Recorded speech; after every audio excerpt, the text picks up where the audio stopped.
gran saludo para todos. Y que tengan un buen día o noche. Les habla, el Dr. Adelis Rodríguez. A continuación. Morfofisiología humana. 4. Clase número 11. Tengan en cuenta, que en la parte inferior de este video, al darle clic en más información, se desplegará un panel donde estará todo el material complementario, clases escritas, laminario y más. También, al ingresar a mi canal, podrán entrar en lista de reproducción donde podrán encontrar todos los videos, agrupados por materia y año. Y recuerden que si este material es de su agrado, pueden colaborar suscribiéndose, dándole clic al botón de la campanilla para recibir nuevas actualizaciones. No olvides darle me gusta y dejar tu comentario. Por supuesto que te agradezco si compartes este video para que otros puedan recibir más material como este. Y por último, si sale de tu corazón también dejaré el link para donaciones. Muchas gracias de antemano.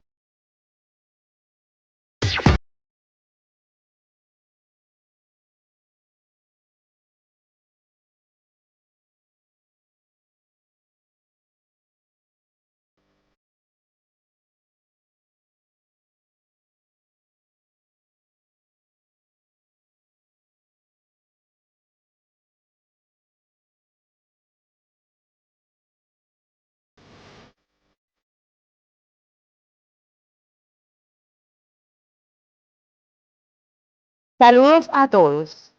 La imagen que observa es muy representativa de la industria licorera actual. En estos toneles se fermentan cientos de miles de litros de bebidas alcohólicas. La falta de prudencia en la ingestión de las mismas puede afectar la salud, pues el consumo prolongado y excesivo de alcohol etílico conduce al alcoholismo o dependencia del alcohol, considerada por la Organización Mundial de la Salud como una enfermedad crónica.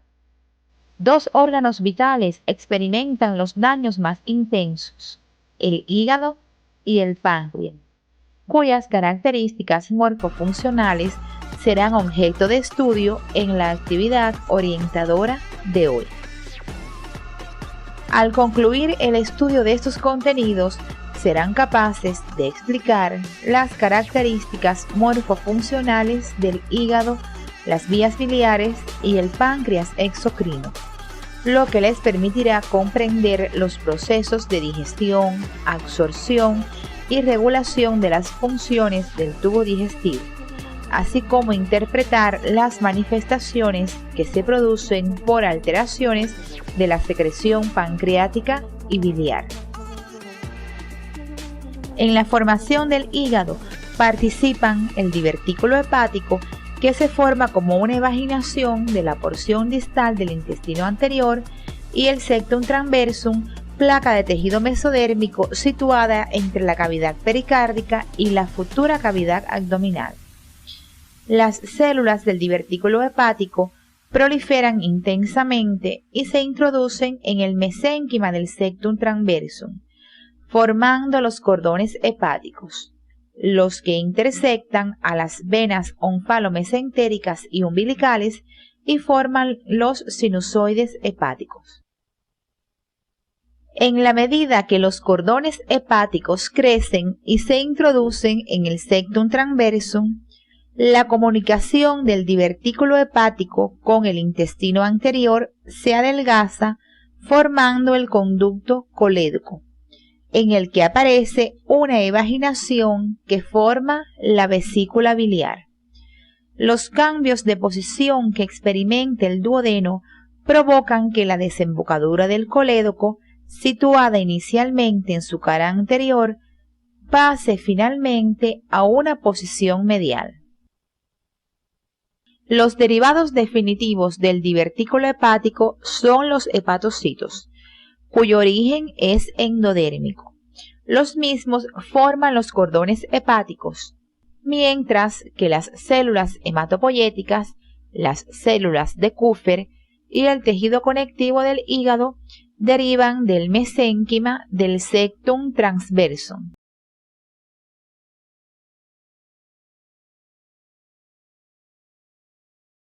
En la 10ª semana del desarrollo, El hígado representa aproximadamente un 10% del peso corporal, lo que se debe fundamentalmente a su función hematopoyética, la cual disminuye gradualmente en los 2 últimos meses de vida intrauterina, la que es asumida por la médula ósea. Deben profundizar estos contenidos siguiendo las orientaciones del CD. El hígado es una glándula mixta anexa al tubo digestivo, de gran volumen y con un peso promedio en el adulto de 1.5 kilogramos. Es un órgano intraperitoneal y supramesocólico, que ocupa casi completamente el hipocondrio derecho por debajo de la cúpula diafragmática, y está protegido por los arcos costales de ese lado a partir de la quinta costilla, con una prolongación hacia el epigastrio y el hipocondrio izquierdo. Observen en la imagen su proyección sobre las paredes anterior y lateral derecha del abdomen, hecho de gran significación práctica en la realización del examen físico. En el hígado se describen 2 caras, diafragmática e inferior o visceral, separadas por el borde inferior agudo.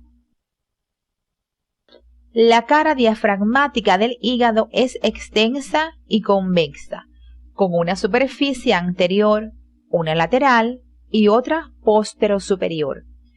Se relaciona ampliamente con el diafragma, la pleura y la base del pulmón derecho, con las costillas y cartílagos costales de ese mismo lado.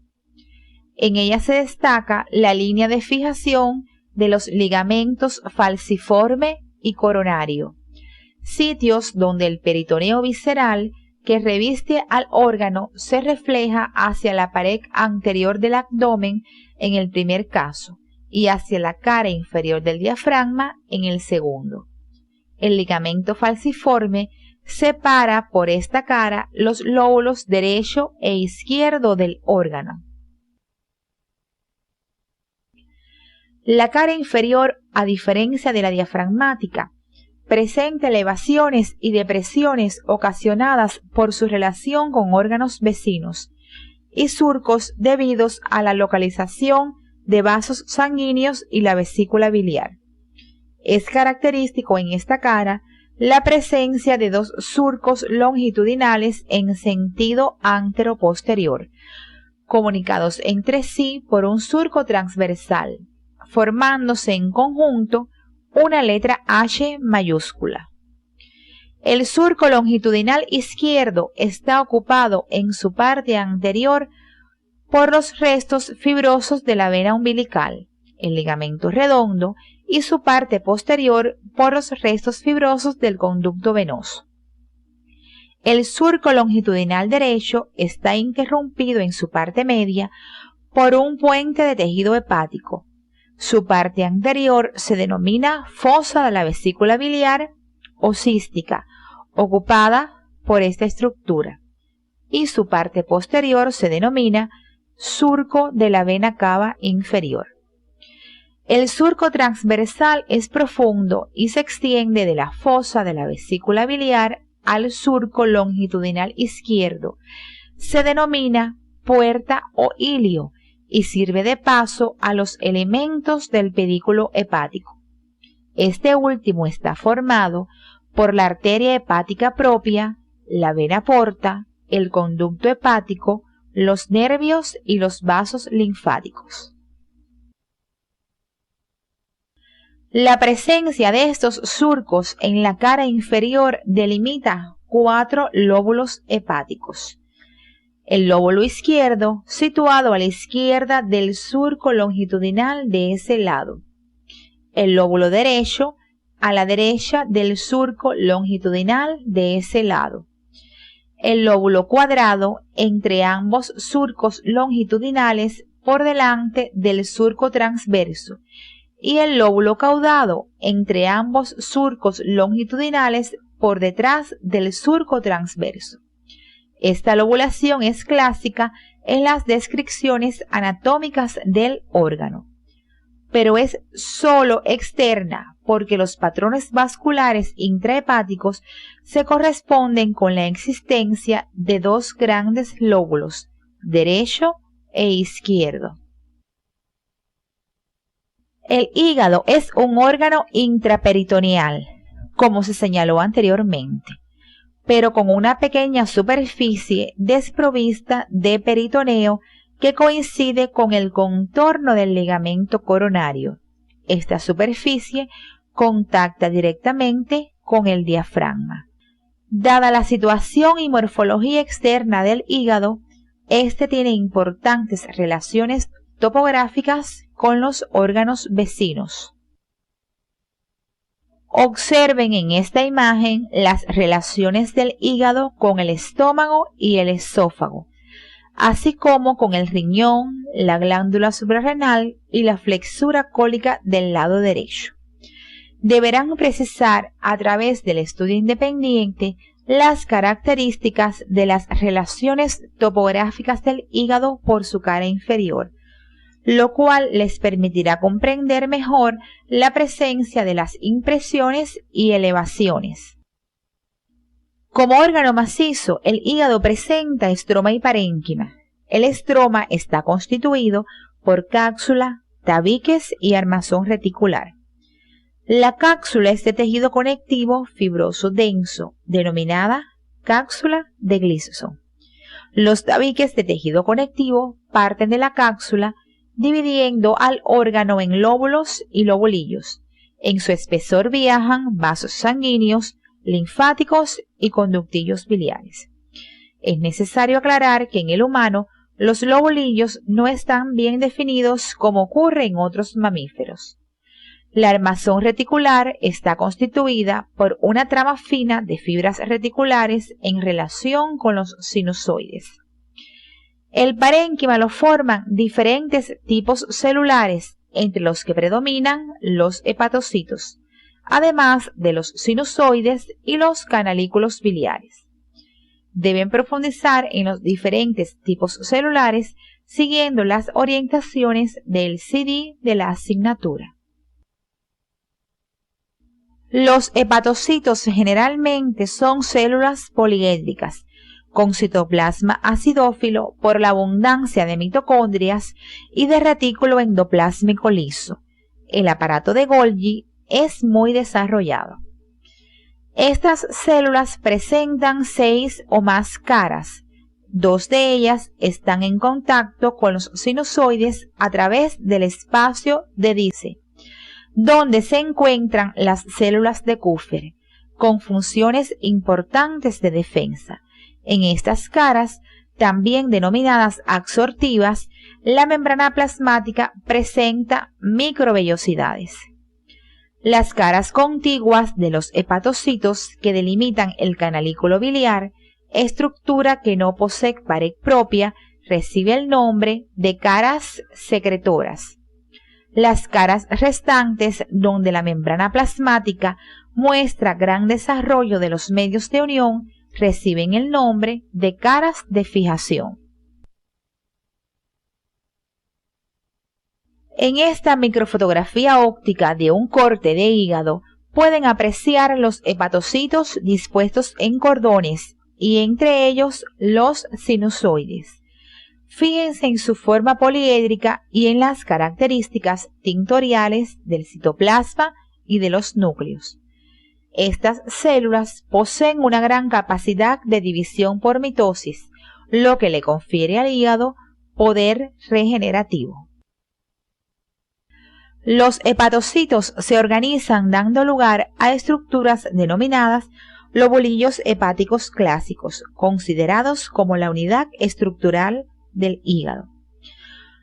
Los lobulillos hepáticos clásicos tienen forma hexagonal.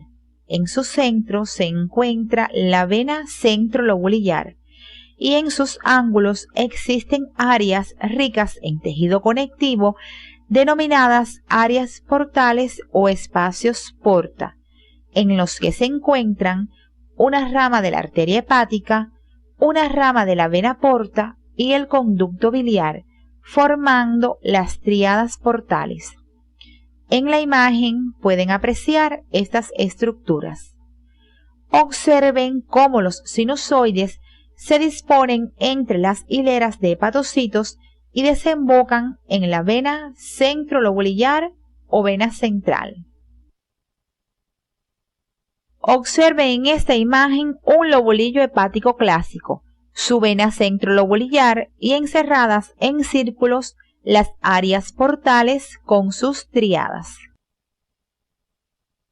En esta microfotografía óptica a mayor aumento pueden observar un área portal en la que se distinguen el conducto biliar, la rama de la arteria hepática y la rama de la vena porta.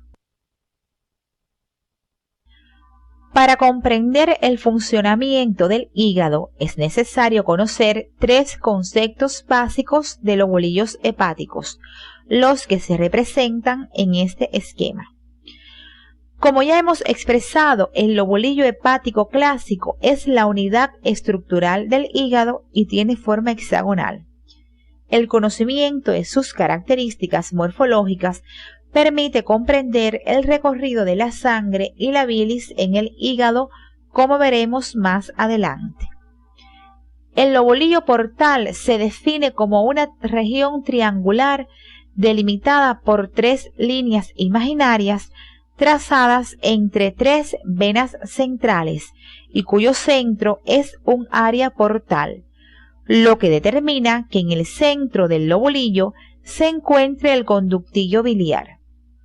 De esta forma, este lobulillo tiene la organización clásica de toda glándula exocrina, con las células secretoras dispuestas alrededor de un conducto, por lo que se considera la unidad exocrina del hígado.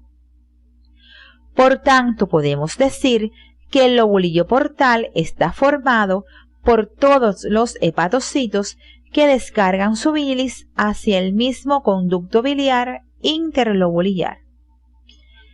El acino hepático o lobulillo de Rappaport tiene forma de rombo, en dos de cuyos vértices opuestos se localizan venas centrales y en los otros dos se localizan generalmente espacios porta, aunque a veces existe un espacio ciego. El acino hepático es considerado la unidad funcional microscópica del hígado, ya que su estructura responde a la dinámica microcirculatoria del órgano. De los espacios porta salen un conjunto de vasos perilobulillares, por los que circula sangre proveniente de la vena porta y de la arteria hepática, que se mezclan a través de una anastomosis seno-capilar, garantizando así una irrigación uniforme desde toda la periferia del lobulillo hepático clásico hacia la vena central.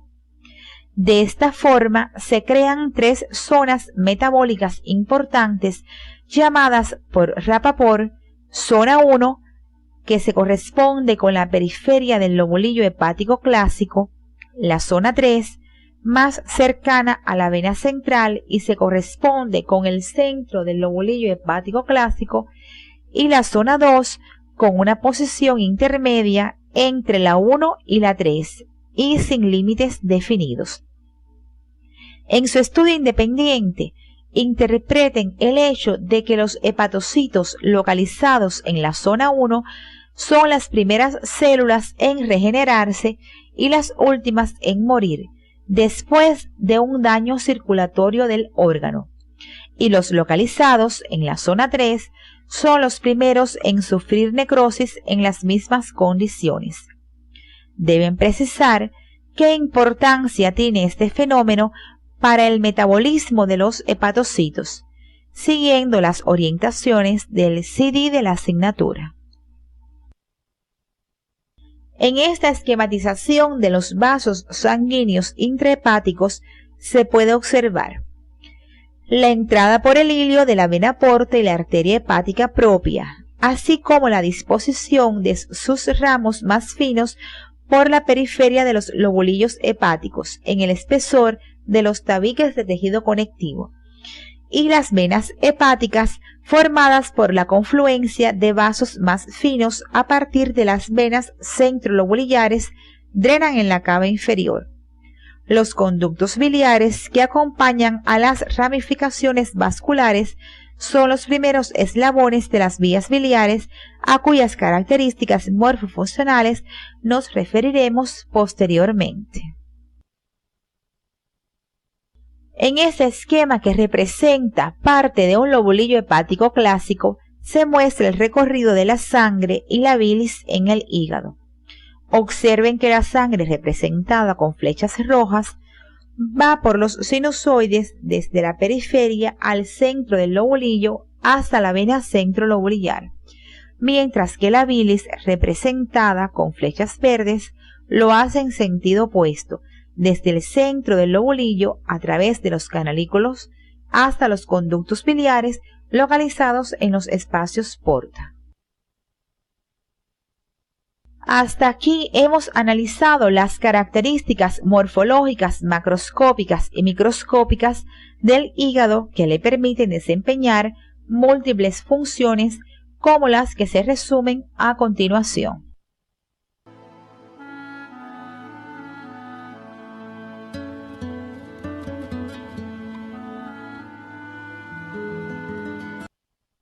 La bilis elaborada por los hepatocitos es vertida hacia los canalículos, los que cerca del espacio porta se reúnen y forman colangiolos y conductos de Herring. Estos conducen la bilis hasta los conductos biliares interlobulillares, que forman parte de la tríada y se reúnen para formar los conductos hepáticos derecho e izquierdo.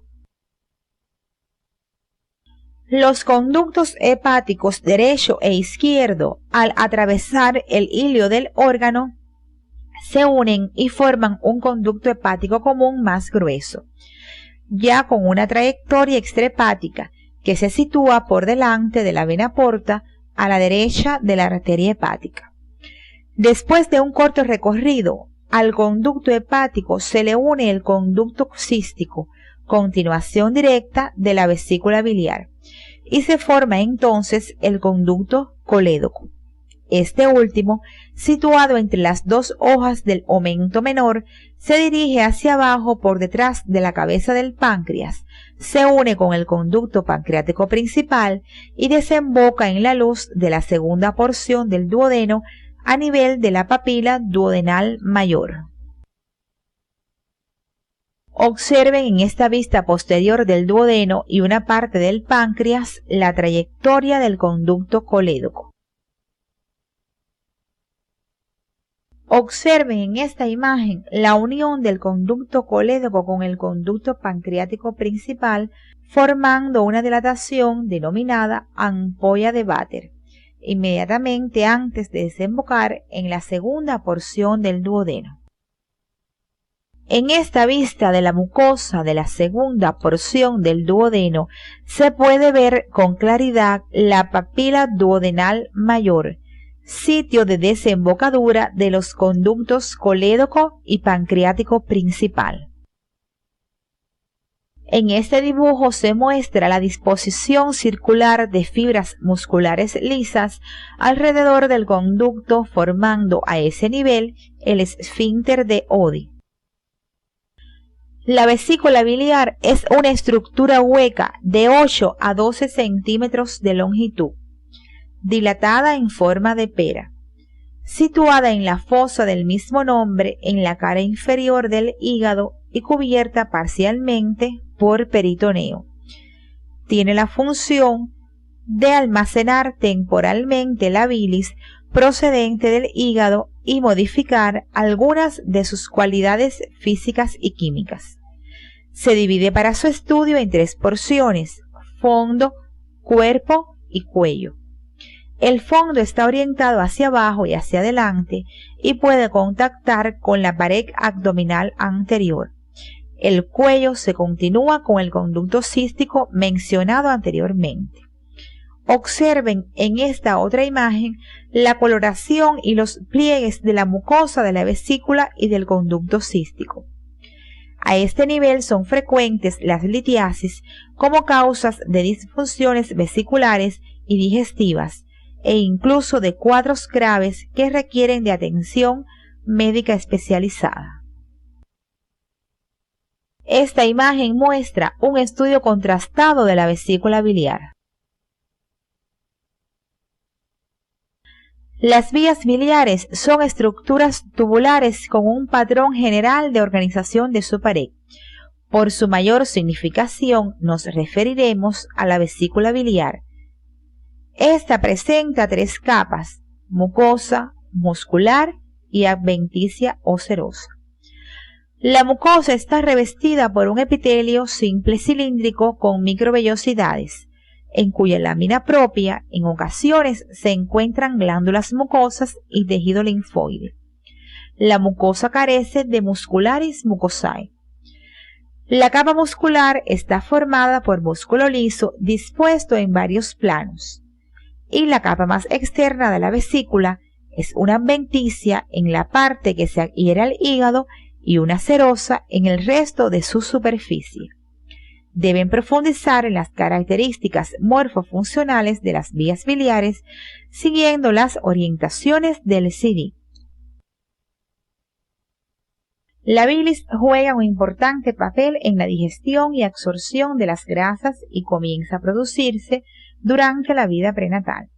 Cada día el hígado produce entre 600 y 1000 mililitros de bilis que se almacenan y concentran en la vesícula biliar hasta el momento de su vaciamiento en el duodeno para realizar sus funciones. La bilis está compuesta por agua, sales biliares, pigmentos biliares, colesterol, ácidos grasos, lecitina y electrolitos, y realiza importantes funciones que orientaremos a continuación. La función principal de la bilis consiste en facilitar la digestión y absorción de las grasas.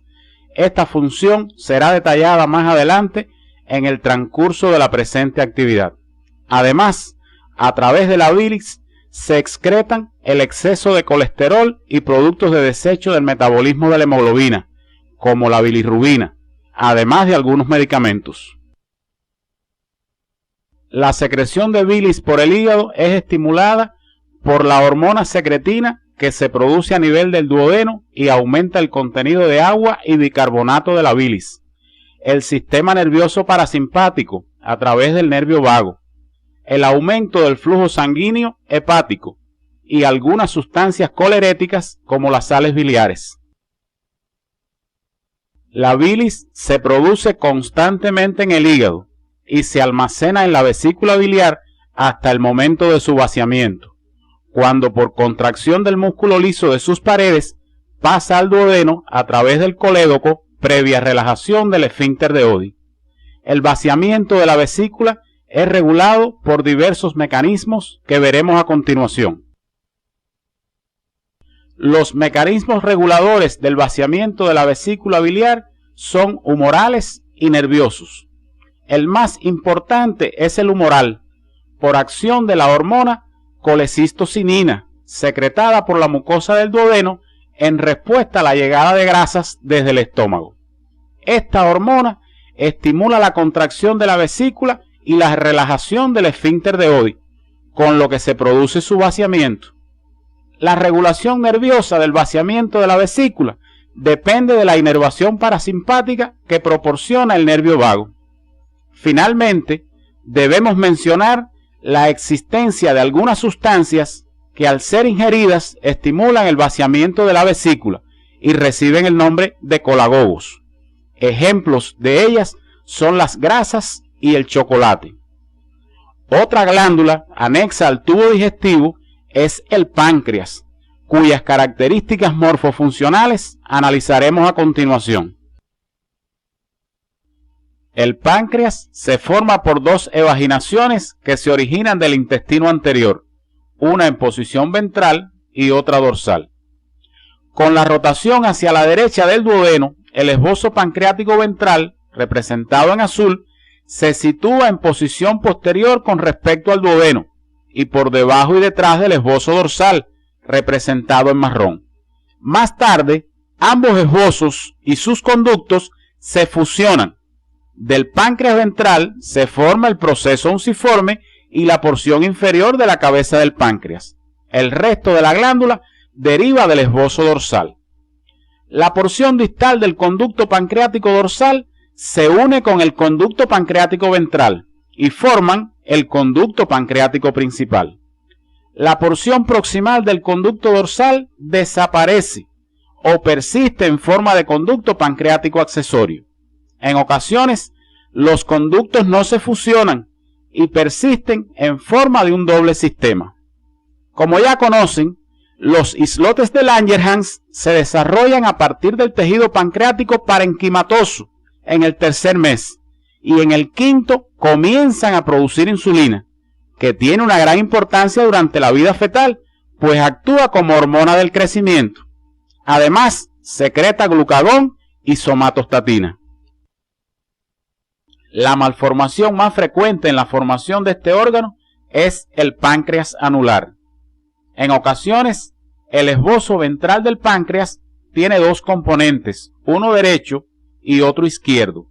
Durante la rotación giran en sentidos opuestos, el derecho hacia atrás y el izquierdo hacia adelante, quedando el duodeno rodeado por un anillo de tejido pancreático, produciendo una obstrucción que puede ser parcial o total. El páncreas es una glándula mixta, productora de hormonas como la insulina y el glucagón, que intervienen en el metabolismo, y de enzimas esenciales para el proceso digestivo. Está situado profundamente en la cavidad abdominal, por delante de los grandes vasos y por detrás del peritoneo parietal posterior. Es un órgano retroperitoneal, con su eje longitudinal orientado transversalmente, de derecha a izquierda y algo hacia arriba, a la altura de las primeras vértebras lumbares. Su extremo derecho está enmarcado por las distintas porciones del duodeno. El páncreas se divide para su estudio en tres porciones: cabeza, cuerpo y cola. Entre la cabeza y el cuerpo se describe un estrechamiento llamado istmo. Observen en esta imagen cómo el peritoneo parietal posterior cubre por delante al páncreas, excepto a nivel de la línea de fijación del mesocolon transverso. Además de las relaciones topográficas del páncreas con el peritoneo parietal posterior y con el marco duodenal, es importante precisar que este órgano tiene relaciones de vecindad con otras estructuras. Por detrás, con los grandes vasos abdominales, los vasos mesentéricos superiores, la columna vertebral y otros, como el riñón izquierdo, la glándula suprarrenal izquierda y el colédoco, no observables en esta imagen. Por delante, se relaciona con la cara posterior del estómago a través de la bolsa omental. Su cola se relaciona con el vaso. El componente exocrino del páncreas vierte sus secreciones a través de un conducto pancreático principal y otro accesorio, como se observa en la imagen. Ambos conductos desembocan en la luz de la segunda porción del duodeno, en las papilas duodenales mayor y menor. A continuación, nos referiremos a las características microscópicas del páncreas. El páncreas es un órgano macizo cuyo estroma está constituido por una cápsula delgada de tejido conectivo, cubierta ventralmente por peritoneo, los tabiques que dividen al órgano en lobulillos y un tejido intersticial rico en fibras reticulares.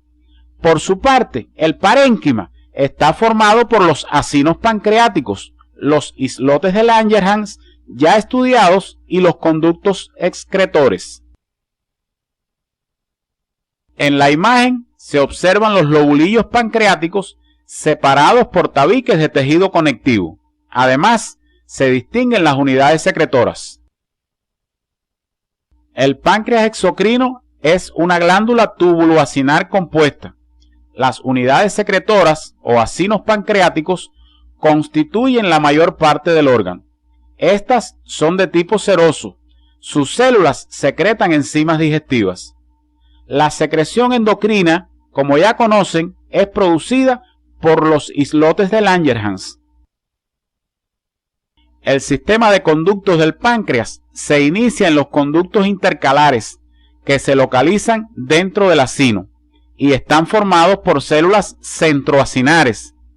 Estos conductos se unen entre sí constituyendo los conductos intralobulillares, los que convergen y dan lugar a los interlobulares que desembocan en el conducto principal. Deben profundizar en las características morfofuncionales de la pared de estas estructuras, siguiendo las orientaciones del CD. El producto de secreción del páncreas exocrino es el jugo pancreático, que está integrado por agua, iones bicarbonato, electrolitos y enzimas digestivas, como la amilasa y la lipasa pancreáticas, la colesterol esterasa y la fosfolipasa. Además, algunas enzimas digestivas en forma de zimógenos o profermentos, como el tripsinógeno, el quimotripsinógeno y la procarboxipeptidasa. Las principales funciones del jugo pancreático están determinadas por sus componentes. El agua y los iones bicarbonato tienen la función de proteger la mucosa intestinal de la acidez del quimo. Las enzimas digestivas participan activamente en la digestión de los principios inmediatos. A continuación, orientaremos la regulación de la secreción pancreática. En la regulación de la secreción pancreática intervienen factores humorales y nerviosos. La regulación humoral depende de la acción de las hormonas secretina y colecistocinina. La secretina se produce por la llegada de un quimo ácido a la primera porción del duodeno y estimula una secreción pancreática rica en iones bicarbonato y agua, que se denomina secreción hidrolática. La colecistocinina es producida por la llegada al duodeno de un quimo rico en proteínas, grasas y los productos intermedios de su digestión. Estimula la secreción de un jugo pancreático rico en enzimas digestivas que se denomina secreción embólica. Finalmente, otro estímulo de la secreción pancreática menos potente es la estimulación parasimpática, que se materializa a través del nervio vago y se traduce en una secreción con un contenido moderado en enzimas y de escaso volumen. La secreción pancreática consta de tres fases. Una fase cefálica, dada por las mismas señales que caracterizan la fase cefálica de la secreción gástrica, ya estudiada en la actividad anterior. En ella predomina la estimulación parasimpática, que da lugar a una pobre secreción de enzimas digestivas y escaso volumen. Una fase gástrica, muy similar a la cefálica, es regida por la estimulación parasimpática y en ella continúa una escasa secreción de enzimas. Finalmente, la fase intestinal se produce cuando llega el quimo al intestino y se caracteriza por una secreción muy abundante y rica en enzimas que depende de la producción de secretina y o colecistocinina, de acuerdo a las características del quimo que llega. A continuación, estudiaremos los procesos de digestión y absorción de los principios inmediatos. La obtención de nutrientes se realiza a través de la alimentación. En este proceso, la digestión juega un papel fundamental. El proceso digestivo comprende la digestión mecánica, realizada principalmente por los dientes, la lengua y la acción muscular trituradora del estómago, que determina la destrucción física progresiva del alimento en masa y paralelamente con esta, la digestión química. Esta última presenta características generales independientes del tipo de alimento ingerido, que son: se realiza por hidrólisis enzimática, su velocidad depende del estado de agregación del alimento y del tiempo de contacto físico, y la degradación gradual de las macromoléculas depende de la distribución de las enzimas a lo largo del tubo digestivo. Antes de abordar el proceso digestivo de cada uno de los principios inmediatos, orientaremos sus fuentes y requerimientos, comenzando por los glúcidos o carbohidratos. Los glúcidos aportan el 50% o más de las calorías de la dieta. Se considera necesario ingerirlos en una cantidad mínima de 5 gramos por cada 100 kilocalorías de la dieta para impedir alteraciones metabólicas como la cetosis. En recomendaciones hechas por expertos de la Organización de las Naciones Unidas para la Agricultura y la Alimentación y la Organización Mundial de la Salud, se orienta a la ingestión mínima de glúcidos del 55% del total de la energía ingerida por día y un máximo del 75%. De ellos, el 50% deben ser carbohidratos complejos. En cuanto a los glúcidos no digeribles, es decir, las fibras, se recomienda un mínimo de 6 gramos del tipo de la celulosa y hemicelulosa, ya que éstas aumentan el bolo fecal, disminuyen el tiempo de tránsito intestinal y la presión intracolon, previniendo la constipación y el cáncer de colon. Otros tipos de fibras, como las mucilaginosas, disminuyen el tiempo de vaciamiento gástrico, y las solubles en agua contribuyen a disminuir los niveles séricos de colesterol. Estos contenidos deben profundizarlos siguiendo las orientaciones del CD de la asignatura. A continuación, orientaremos la disponibilidad y fuentes de estos nutrientes. Las fuentes principales de glúcidos en los alimentos son los granos de cereales, los tubérculos, las pastas y el arroz. La sacarosa es el azúcar más abundante en la dieta y la lactosa o azúcar de la leche resulta de especial relevancia en los niños pequeños. Los vegetales, las semillas y los granos contienen celulosa y otras fibras. Las frutas, los cereales y las legumbres son fuentes de fibras solubles en agua. A continuación, orientaremos el proceso de digestión de los glúcidos. Los carbohidratos de la dieta comienzan su digestión en la boca por la presencia en la saliva de la enzima alfa-1,4 amilasa o tialina. Esta tiene poco efecto a ese nivel debido al corto tiempo de permanencia de los alimentos. Sin embargo, continúa su acción en el estómago hasta que el pH ácido la inhibe. A nivel de la primera porción del duodeno, actúa la amilasa pancreática, enzima que hidroliza el enlace alfa-1,4 y convierte a los glúcidos en maltosa y pequeños polímeros de glucosa, que son degradados hasta monosacáridos por las disacaridasas presentes en las células del epitelio de la mucosa intestinal. Los carbohidratos se absorben principalmente en forma de monosacáridos. Estos pasan al medio interno por un mecanismo de transporte activo secundario. Deben profundizar estos contenidos en su libro de texto siguiendo las orientaciones del CD. Antes de orientar la digestión de los lípidos, es necesario que conozcan sus fuentes y requerimientos, así como los más abundantes en la dieta. En recomendaciones hechas por expertos de la Organización de las Naciones Unidas para la Agricultura y la Alimentación y la Organización Mundial de la Salud, se orienta que el total de grasas en la dieta sea entre un 15 y un 30% del total del aporte energético diario. Para las grasas saturadas, entre 0 y 10%. En el caso de las poliinsaturadas, entre un 3 y un 7%. El tipo de grasa que se ingiera es de vital importancia para la salud humana.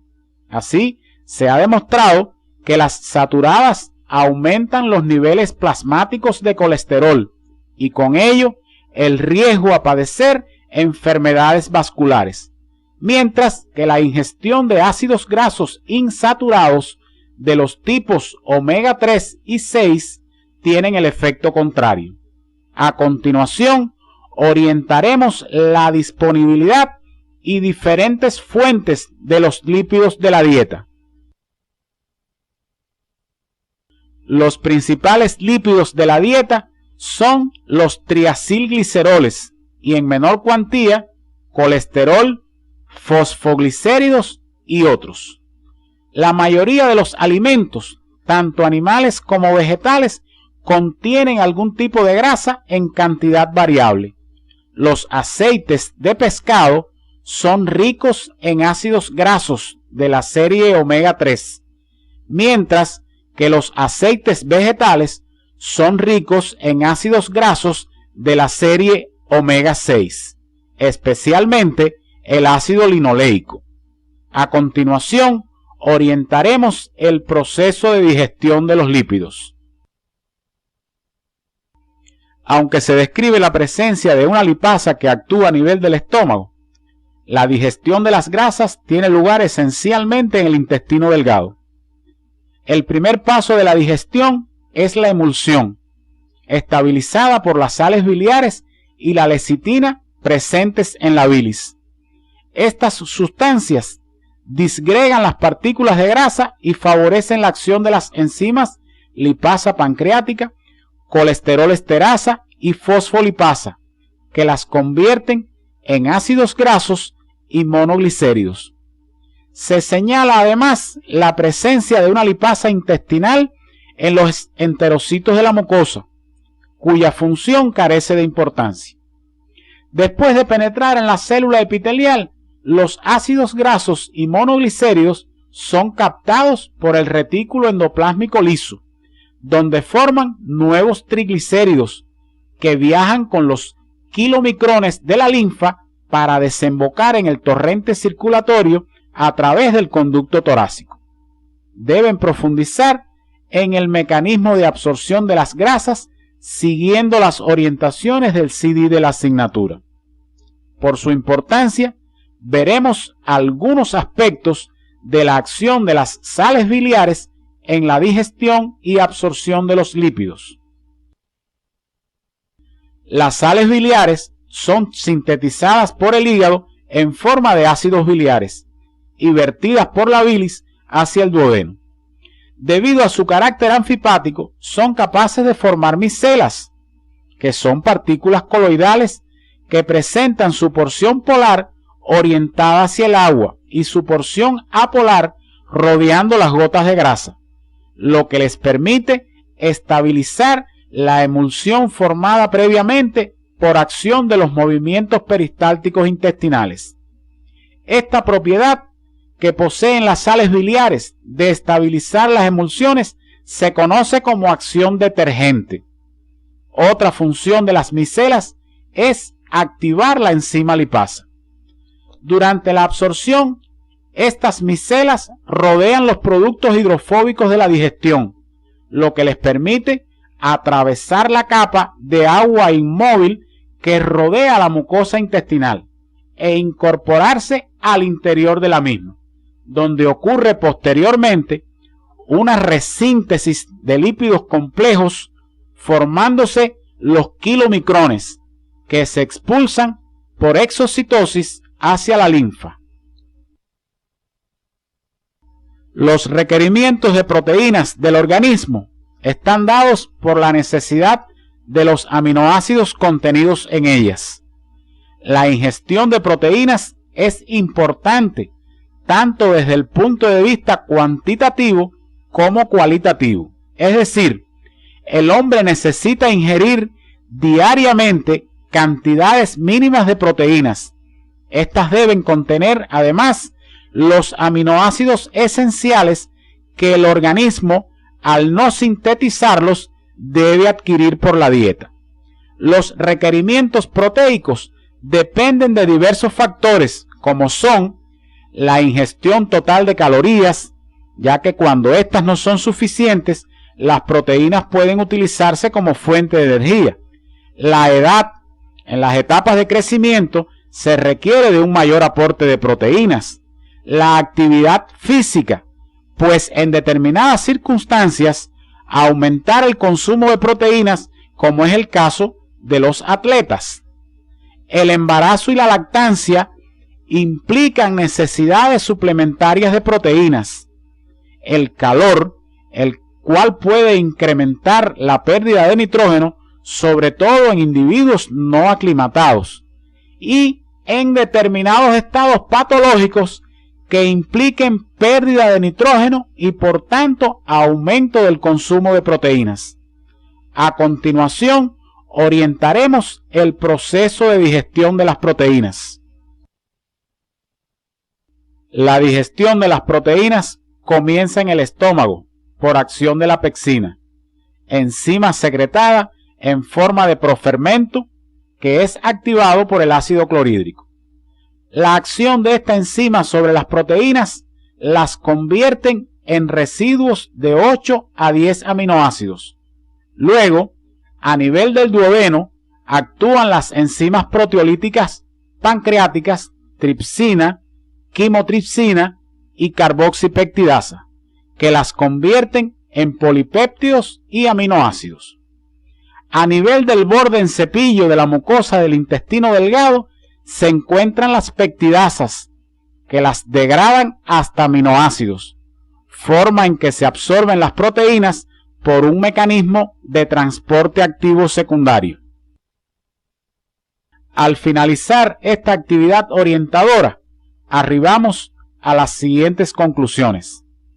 El hígado es una glándula mixta muy voluminosa, cuyas características morfofuncionales explican la significación de este órgano en el proceso digestivo, además de su participación en múltiples vías metabólicas. Las vías biliares intrahepáticas y extrahepáticas constituyen un sistema morfofuncional a través del cual la bilis producida por los hepatocitos es transportada y modificada cualitativamente hasta ser vertida en la luz del duodeno, según las necesidades del proceso digestivo. El páncreas es una glándula mixta, cuyas características morfofuncionales explican la significación de este órgano en el proceso digestivo mediante la producción y secreción del jugo pancreático, además de su participación en la secreción hormonal. Las secreciones biliar y pancreática juegan un importante papel en la digestión de los principios inmediatos y son reguladas por mecanismos nerviosos y humorales. La digestión es fundamental para la obtención de los nutrientes de la dieta, permitiendo la absorción y asimilación necesarias para el normal funcionamiento del organismo. Una vez concluido el estudio de las características morfofuncionales del organismo humano sano, están creadas las condiciones para abordar las relaciones de estas características con sus posibles alteraciones a través de una nueva disciplina, la morfofisiopatología humana.